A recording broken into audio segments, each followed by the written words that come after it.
Hey guys, in this video I'll show you how to set Perplexity AI as the default voice assistant on mobile. Now the first thing I want you to do is just open up your settings on your phone, and then I want you to scroll down until you see either app management or apps depending on your version. And now what I want you to do is just tap here on a default apps, okay? And then you'll see this option, Digital Assistant app. Now, by default, our phone is set to Google, so we can tap on this. And right here, I want you to tap again, and you can see Google right here, tap on it. And if you have Perplexity installed on your device, you should see this as an option listed. So I want you to just choose Perplexity. This pop-up will come.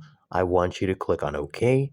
And if I come back right here, as you can see, it is set to Perplexity. Really that easy. If you found this helpful, make sure you smash that like button and subscribe to App Mentor.